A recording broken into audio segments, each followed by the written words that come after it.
To really deeply understand yourself. आज थोडा वेळ स्वतःबरोबर घालवा, जेणेकरून आपल्याला कळेल की आपल्या कुठल्या कुठल्या गोष्टींवर अजून आपल्याला काम करायचं आहे, इम्प्रूव्ह करायचं आहे.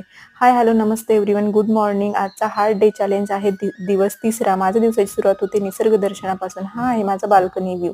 त्यानंतर मी घेते body detox drink. Body detox करण्यासाठी मेथीदाणा, वॉर्म वॉटर. त्यानंतर 1 तासाने मी नाश्त्यामध्ये घेतलं उपीट आणि कॉफी.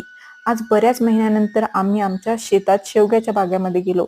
खरंच तर निसर्गामध्ये वेळ घालवण्याचा काहीतरी वेगळीच मजा आहे. त्यानंतर वॉर्मअपमध्ये मी केले स्पॉट रनिंग, काही स्ट्रेचिंग, फॉरवर्ड बेंड आणि योगा स्ट्रेचिंग.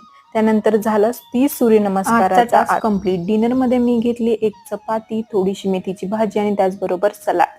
आज जे मी हे पुस्तक वाचत आहे, रोंडा बर्ने यांचं द सिक्रेट, त्यामध्ये सांगितलेलं आहे की आपण सर्वजण वैश्विक शक्तीचा अंश आहोत आणि जसे आपण विचार करतो तसेच आपण बनत जातो. त्याचबरोबर ग्रीन टी बरोबर माझी झाली शुभरात्री.